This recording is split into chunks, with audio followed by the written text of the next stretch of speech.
야3당이 박근혜 대통령의 탄핵 추진을 당론으로 채택하면서 정계 탄핵 논의가 급물살을 타고 있습니다. 하지만 넘어야 할 산이 한두 개가 아닌데요. 탄핵까지 가기 위해 거쳐야 할 관문, 어떤 것들이 있을까요?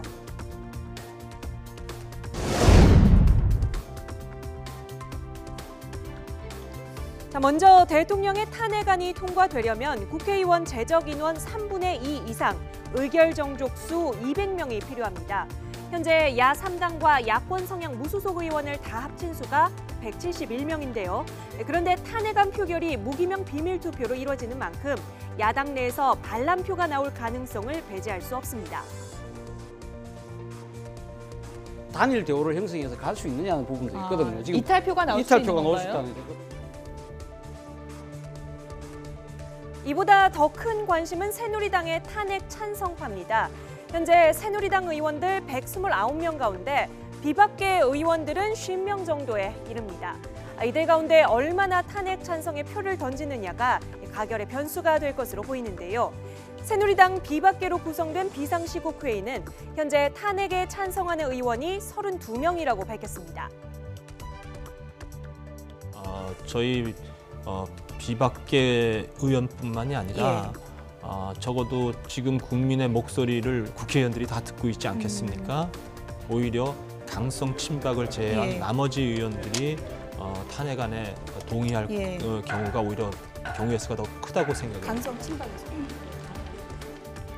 탄핵안이 국회를 통과하려면 새누리당 의원 가운데 최소한 29명은 찬성표를 던져야 하는 상황입니다.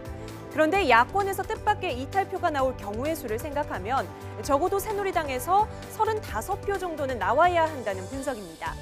그러니까 현재 탄핵에 찬성하는 32명으로는 부족할 수도 있다는 겁니다.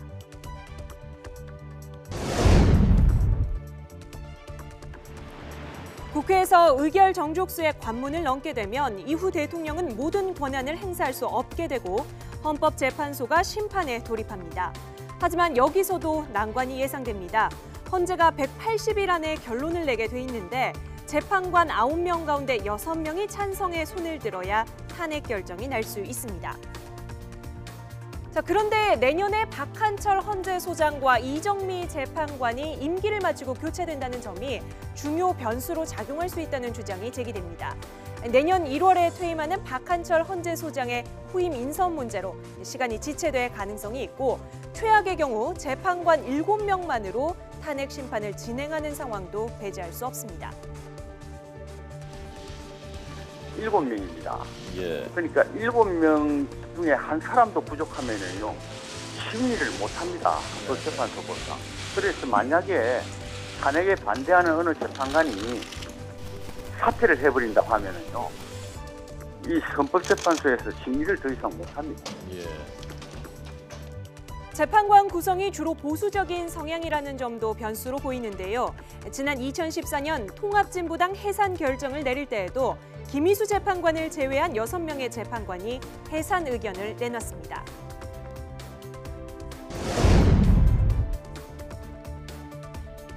아주 중대하고 또 명백하다라는 게 드러났죠.